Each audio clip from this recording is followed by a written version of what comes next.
Bonjour et bienvenue à tous sur i24 News. Vous regardez sur le web, votre magazine le plus connecté. Windows 10, start-up et vidéos qui ont fait le buzz, c'est tout de suite. Alors ne zappez surtout pas. Avec Windows 10, Microsoft a beaucoup à se faire pardonner. C'est pourquoi dans sa nouvelle version, on revient aux sources et à une interface plus familière. Depuis plusieurs mois, le géant en faisait la promesse à travers cette bande-annonce. Regardez.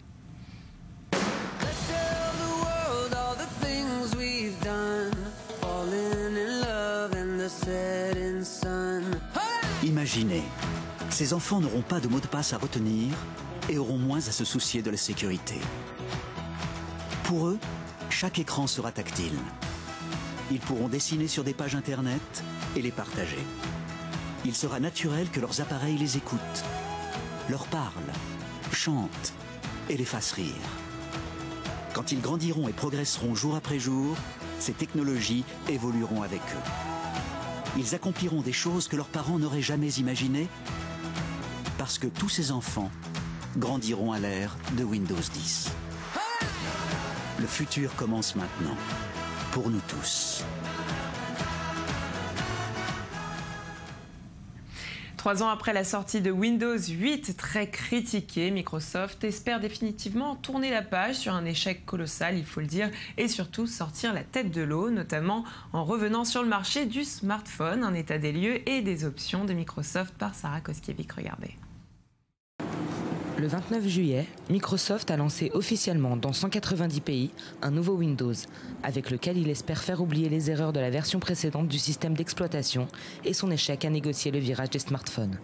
La révolution mobile de Microsoft, promise au lancement de Windows 8 fin 2012, n'a pas eu lieu. Consommateurs, entreprises et concepteurs d'applications mobiles ont boudé le logiciel. Et le groupe américain a encore annoncé au début du mois 7800 suppressions d'emplois, essentiellement dans sa filiale de téléphonie Nokia, qui avait déjà supporté une des grosses parties des 18 000 coupes décidées l'an dernier lors d'un plan social historique. Au-delà de la réintroduction symbolique du menu démarrer, dont la disparition sous Windows 8 avait désarçonné beaucoup d'utilisateurs de longue date, Windows 10 est censé redresser la barre et équiper 1 milliard d'appareils d'ici 2018. Toutes versions confondues, Windows compte aujourd'hui 1,5 milliard d'utilisateurs dans le monde, essentiellement sur PC. Pour accélérer son adoption, Microsoft va également pour la première fois offrir Windows 10 comme une mise à jour gratuite pour les utilisateurs des versions précédentes. Les fabricants d'ordinateurs continueront, eux, de payer pour préinstaller le logiciel sur leur appareil. Des licences qui représentent le plus gros des recettes du groupe Raymond. Pour Steve Clenance, un analyste du cabinet Gartner, Microsoft donne aux consommateurs un échantillon gratuit du nouveau système d'exploitation en espérant les convaincre d'acheter un nouvel ordinateur. Le marché mondial du PC, ancrage de Microsoft, est en crise depuis plus de 3 ans, cannibalisé par les tablettes et les smartphones. Pour Steve Clenance, Windows 10 aura un grand impact sur les aspects des PC que nous achèterons. Il devra accélérer les tendances à les doter de fonctionnalités comme l'identification biométrique ou les commandes tactiles. Et Youssouf Mehdi, le vice-président de Windows, s'exprime et nous donne plus d'explications sur les raisons de version de changement de système d'exploitation. On l'écoute tout de suite. Well, see, the new approach we're taking with Windows is we're focused on happy, engaged customers. And we believe that if we can get to 1 billion happy, engaged people using Windows, that's going to drive a bunch of things. It's going to help drive more PC sales with our partners in the OEM. It's going to make for faster deployments in enterprise because you'll have better testing. And it means that maybe some people who aren't used to Windows, who are on other operating systems, might say, hey, I'll come take a look.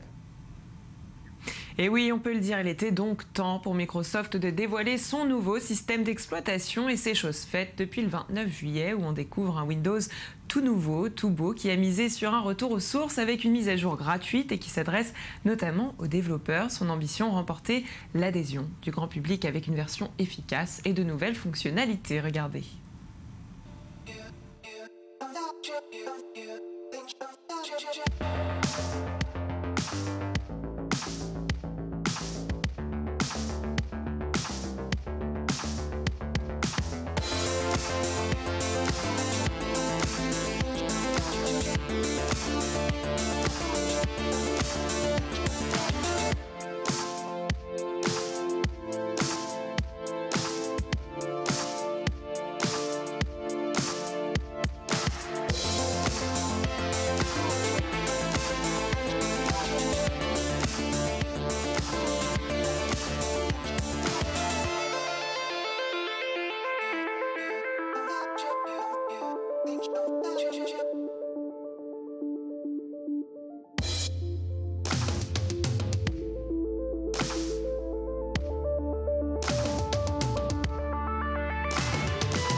Et avec ces nouveautés, eh bien, Microsoft vise le milliard d'utilisateurs. Il semblerait que la société soit sur la bonne voie puisque les premières critiques ont été très positives. De grands changements sont marquants, le retour du menu démarrer ainsi qu'Edge qui vient remplacer Explorer. Je vous propose de nous pencher tout d'abord sur ce grand retour du menu démarrer qui avait disparu avec Windows 8 et déboussolé une grande majorité de ses utilisateurs. Regardez.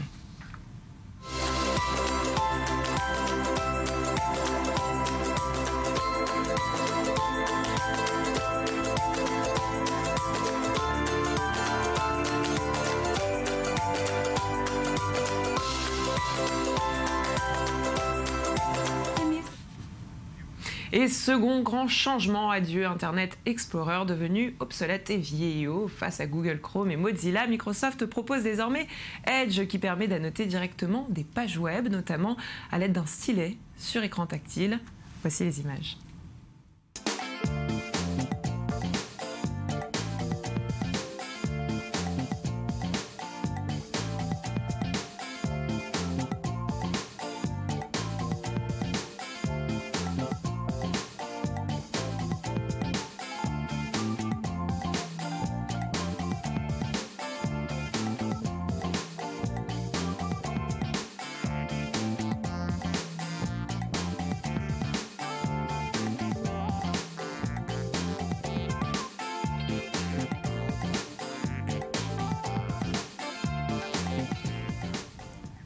De grands changements donc pour Microsoft qui aimerait aussi conquérir le marché du smartphone et celui des tablettes dès le mois de novembre. Et on passe tout de suite au tour du monde des startups avec Sarah Koskiewicz.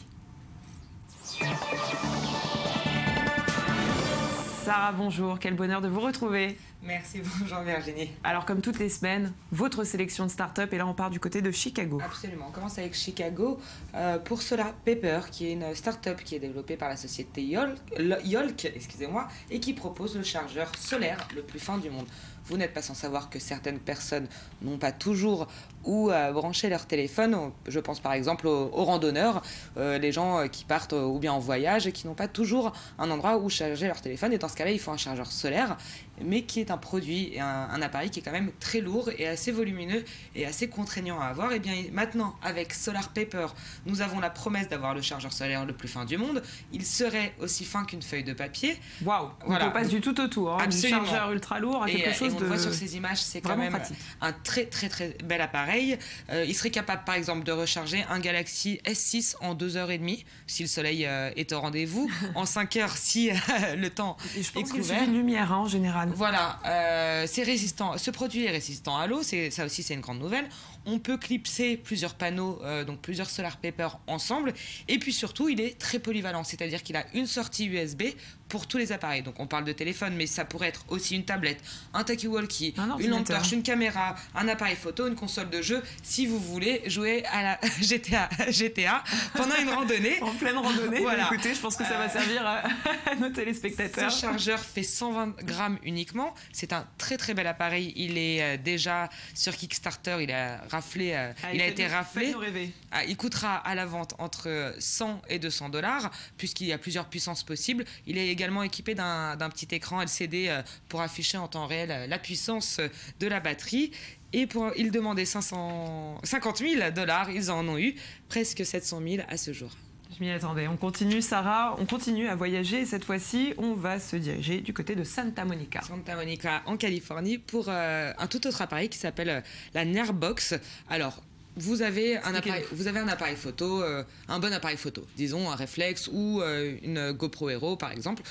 Si vous voulez récupérer vos photos et les mettre sur votre téléphone, il faut repasser par votre ordinateur. Eh bien, cette box vous permettra de ne plus faire le lien entre l'un et l'autre. Il suffira de brancher la Nearbox sur votre téléphone. Voilà, c'est un petit boîtier, c'est vraiment pour faciliter, c'est vraiment un aspect et une utilité professionnelle.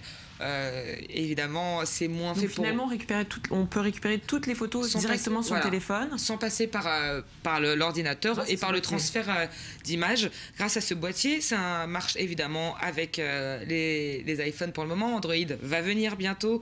On peut faire beaucoup de choses. On le connecte évidemment au Wi-Fi. Ça a une assez grande grande puissance. C'est vraiment un appareil fait pour les professionnels de la photo. C'est instantané et c'est ça qui est bien. Donc voilà, il y a juste le temps du transfert, c'est maintenant en 2015, c'est quelques millisecondes. Voilà, c'est pas c'est une grande réussite Kickstarter, et une fois encore, ils voulaient 100 000 $, ils en ont plus de 300 000. C'est pas pour tout le monde, c'est pour les photographes, qui est quand même un métier niche, mais ça fait voilà, ou les randonneurs une fois encore. Mais voilà, ça vous permettra de partager sur vos réseaux sociaux les photos vous avez prises avec votre GoPro. Quand par exemple on voyage aussi à New York, parce qu'on va parler de New York. Alors ça, nous en avons déjà parlé. Une belle transition, et on aimerait bien voyager à New York d'ailleurs un peu plus souvent.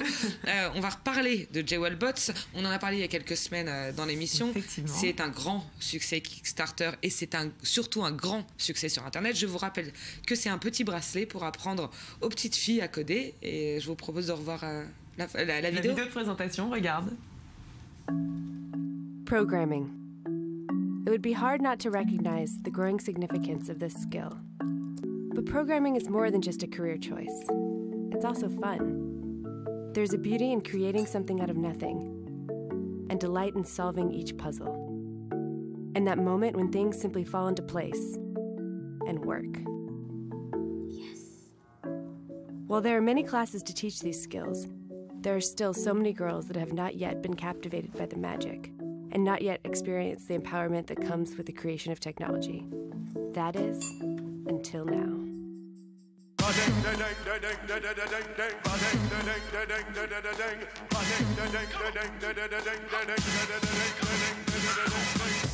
Introducing JewelBots, programmable jewelry to inspire the next generation of coders. Alors Sarah, je rappelle que le but, c'est de sensibiliser les jeunes filles aux nouvelles technologies. Voilà, absolument. Alors, non content d'être un joli bijou, après tout, c'est quand même pas moche à porter. C'est vraiment pour sensibiliser la prochaine génération de petites filles au codage. Je vous rappelle qu'il n'y a que 20% de femmes dans le monde du codage. C'est pas énorme, malheureusement. Et pourtant, c'est un métier qui a de l'avenir, puisque on a besoin de codeurs pour tout ce qu'on fait maintenant. C'est un joli objet, un joli bracelet qui n'a ni bouton ni écran, mais qui est connecté via une appli sur votre iPhone. Donc si vous portez le bracelet et que votre meilleur ami vous envoie une notification sur Instagram, vous l'avez sur le bracelet. Brille, ça vibre. C'est vraiment une super idée, mais surtout ça a fait un buzz incroyable sur la toile, et c'est exactement ce que voulait JewelBot, puisque voilà, c'est pas pour tout de suite, mais et puis voilà, après tout, sur 30 000 $, ils en ont eu que 130 000, mais ils ont tellement fait de buzz, ils ont été dans tous les médias en ligne, que c'est vraiment une très grande réussite Kickstarter. Eh bien, merci beaucoup Sarah pour toutes ces informations. Restez avec nous parce qu'on va continuer, nous, avec nos vidéos qui buzzent et l'œil du net. Wave Garden est une entreprise d'ingénierie qui met en service des systèmes de production de vagues et de lagons destinés à la pratique du surf. Lors d'une série de tests au nord de l'Espagne, eh bien, ils nous ont offert un très joli spectacle. Regardez.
Et oui, je savais que ça allait vous plaire, et on change de sujet avec Björk, enfin non, après Björk surtout. C'est au tour de Falls de lier réalité augmentée et musique. Dans son dernier clip vidéo, le groupe propose aux internautes d'évoluer à 360 degrés.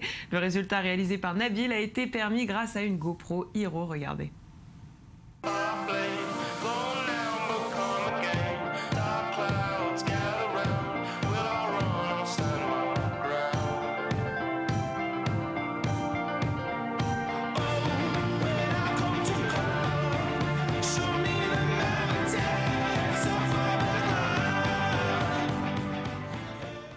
Et c'est la fin de cette émission. Merci de nous avoir suivis. Merci Sarah Koskiewicz d'avoir été avec nous. Merci à vous. On se donne rendez-vous la semaine prochaine et moi je vous donne rendez-vous demain, même endroit, même heure sur i24 News. Pour le moment, rejoignez-nous sur notre page facebook.com/sur le web, le Mag Actu. À très bientôt.